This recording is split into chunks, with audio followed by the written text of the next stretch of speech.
Tangina ko mabalik ako, arestuhin ko kayo lahat.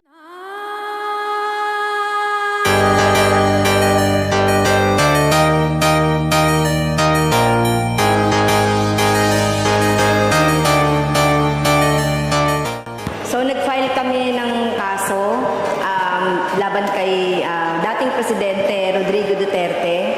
Ito yung grave threat.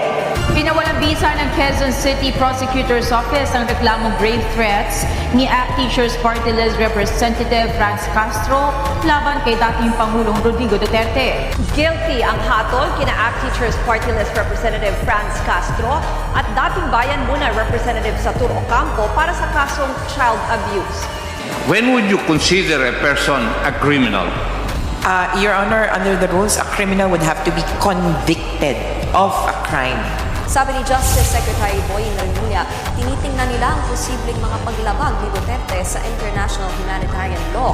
Arestado sa droga ang panganay na anak na lalaki ni Justice Secretary Boying Remulla. Galing sa drug money, yung mga pumasok dun sa accounts ng dating Pangulo. Ano, bawal yan to reveal a bank account, even piso lang yan, or 1 billion. Ano mo ba yan? You make it public here.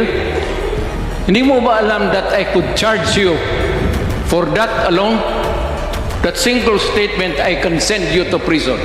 Mr. Chair, this is the problem of non-lawyers. They insist on something that should not be done. Yung mga beneficiaries ng AKAP o 5,000 pesos cash may bibigay natin ngayon. Ubos ang pera ng gobyerno niya. Yan walang project ang gobyerno.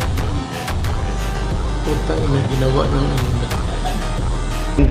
Ang katotohanan dyan, dahil sa dami ng bagyo, ay naubos na.